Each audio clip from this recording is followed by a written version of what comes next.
Hello again, and welcome back to Mek Wi Talk Business, hosted by the Ministry of Investment, Trade and Commerce and BELTRAIDE.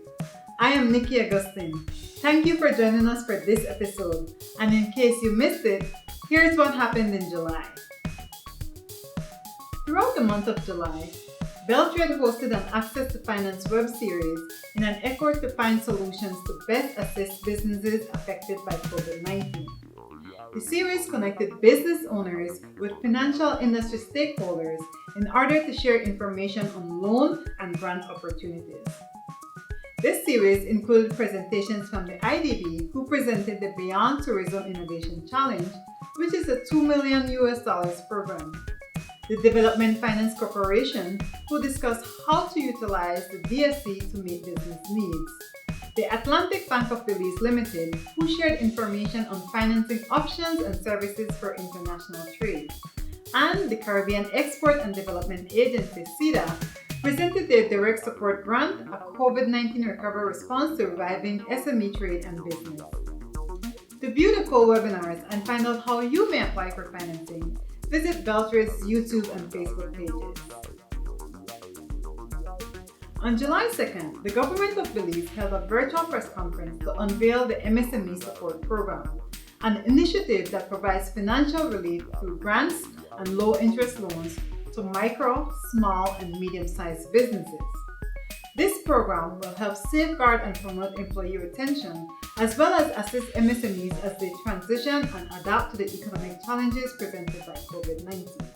Government, via the Economic Stabilization and Recovery Committee, which is a subgroup of the National Task Force, is presently working on a complete roadmap for the stimulation of post-COVID business and economic activity. The DEVCA Belize 2020 Hackathon was held on July 8 by the Transformation to an Open Public Administration Project of Belize in collaboration with the OAS, the Trust for the Americas, DEVCA, BELTRAIDE, the Statistical Institute of Belize, UWI Open Campus, the Belize Tourism Board, and the Economic Development Council. This 8-hour fully virtual hackathon competition explored ideas under the theme Open Data, Enabling Belize Tourism Post-COVID-19, and focused on finding solutions for the utilization of open data in tourism to promote destinations, highlight value-added services, and improve safety and security. We spoke to Audrey Robin, the program coordinator of the Trust for the Americas, and David Perez, co-founder of Insight Data Systems and the first place winner. The hackathon was developed as part of a project promoting open governance in Belize, developed by the Trust for the Americas in collaboration with OAS and funded by the US Embassy. The purpose of this hackathon was to show how public and private actors can find solutions when they have access to open data. As a matter of fact, our 3 winners came up with great projects focusing on enhancing the tourism industry in Belize post-COVID-19. First place received $1,000, second place $600, and third place $400. We thank you for your interest in this activity. More will come, and we encourage you to follow the Open Government Project in Belize on our Facebook page at OpenGov Belize. So we created and deployed a market intelligence dashboard using the BTB tourism information that was provided to us via the Open Data Initiative.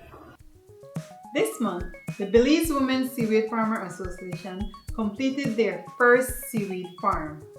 In November of last year, we met with the members of the association who took us on a site visit to see how this superfood is grown and to tell us more about what the Women's Association is doing in the industry.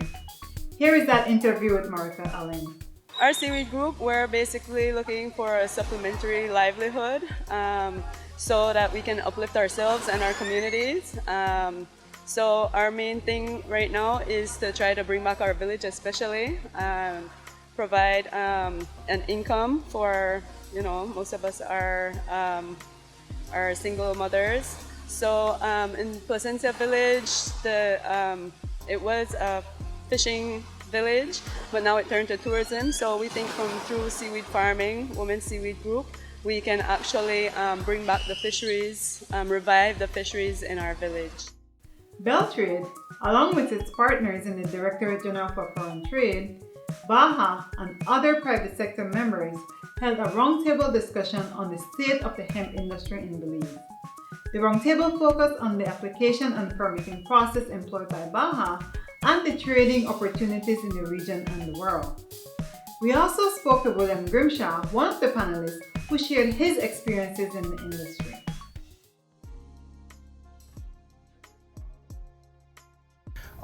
There are several entrepreneurs that are interested in just acquiring some hemp oil to see what they can do, what products they can make from it in terms of soap or body lotions, and some others that are really interested in cosmetics. And cosmetics is a big deal when it comes to hemp oil as well, besides the health benefits from human consumption. We already have, I would think, probably 60% of the infrastructure needed to get the industry off the ground. But I think putting a little bit more into soil health, investing in your soil and the health of your soil is really key when it comes to any aspect of your farming. But if you really want to get into hemp farming, I think that will be one of the major things that local farmers can look forward to, is a crop that will really benefit their rotation. Hemp farming is pretty much farming if you don't overthink it.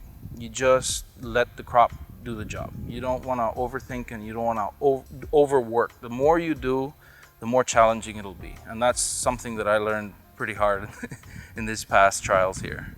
So the less we did, the better the results were. And now, Industry Chat. In this episode, we sat down with Emerson Gill of Angelic Fusion, who gave us a history of his 20-year work with hemp. Let's take a look. Welcome everyone. Today we have with us Mr. Emerson Gill, who will be telling us about great initiatives that he's involved with along with other partners. Well, my name is Emerson Gill. I am the president of Belize Action Community, and I am working in the region with 37 other organizations to develop holistic initiatives to improve the lives of African descendants in our region, Central America and the Caribbean. In terms of the product that we have here today, the genesis of this product is at least 20, 30 years. What has happened here is my youngest brother has taken it to the next step, where he has actually done the research and the chemical, scientific studies and all of that, to the point that we have a product with a label on it now. There's a lot of buzz now and people are becoming more familiar with that, but why did you choose to work with hemp? We didn't choose hemp.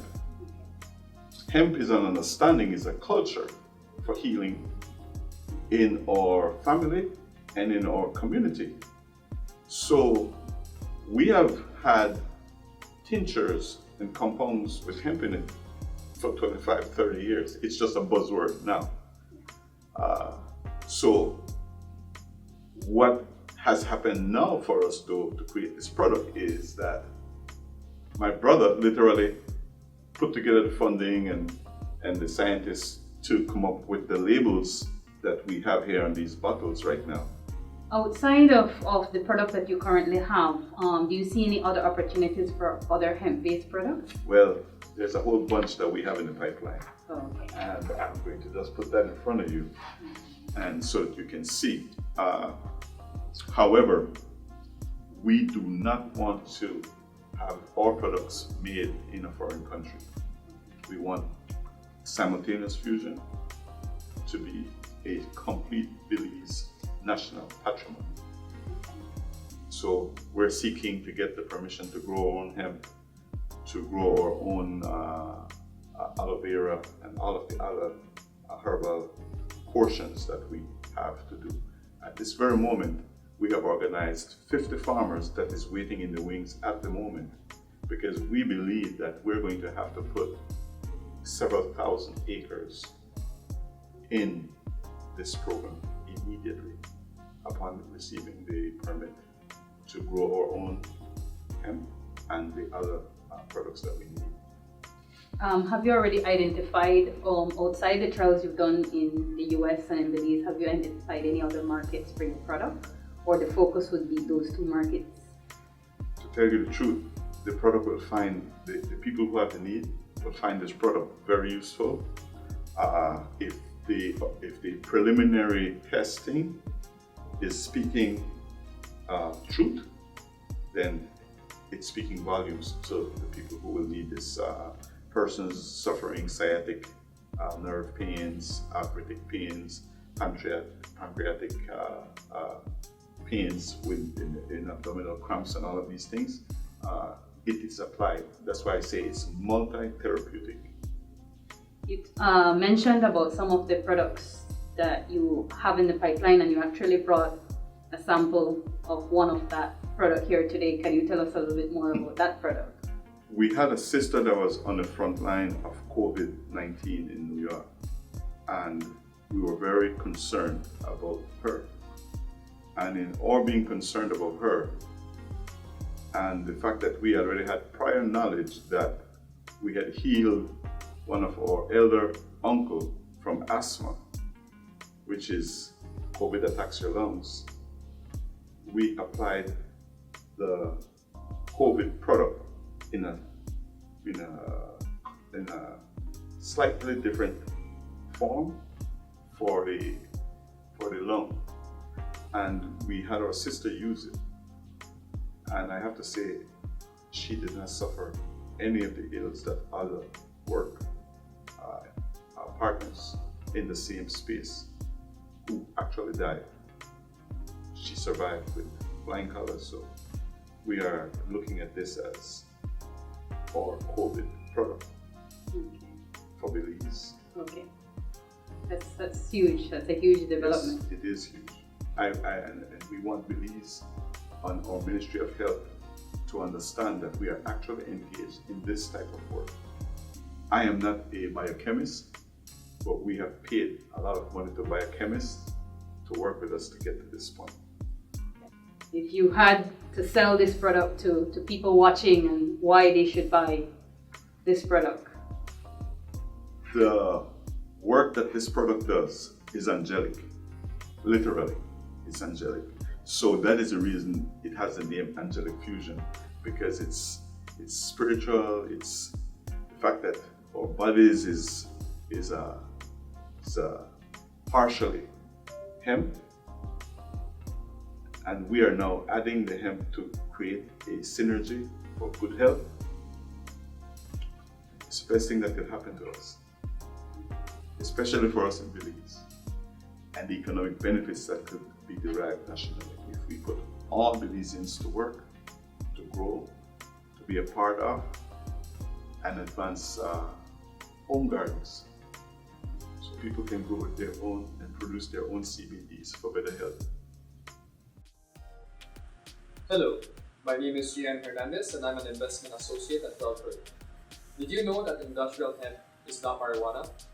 The biggest difference is that industrial hemp contains 0.3% or less of tetrahydrocannabinol, better known as THC, which makes it impossible to experience any psychoactive reactions when consumed. In contrast, marijuana contains higher levels of THC and induces psychoactive effects. Industrial hemp is cultivated differently than marijuana. Whereas hemp plants are taller in structure and are usually grown outdoors to maximize large yields for commercialization, marijuana plants are shorter and bushier and are usually selectively bred in controlled environments designed to use specific characteristics. For more information on industrial hemp opportunities, contact the Belize Invest unit of BELTRAIDE at investment@belizeinvest.org.bz or call us at 501-612-0152. Next time on Mek Wi Talk Business, we will explore exporting in Belize, learn about CARICOM, and what goods and services the region and the world are looking for. I'm Nikki Augustine. Thanks for watching, and until next time, this is Mek Wi Talk Business. Hi guys, Tomas here with today's pro tip. As we move through the digital era, it's more important than ever to be found online. But did you know you don't need an expensive professional website to be found on Google? Google My Business Services allows you to list your business and be found in searches. All you need is a Gmail account and to enter all the relevant information pertaining to your business.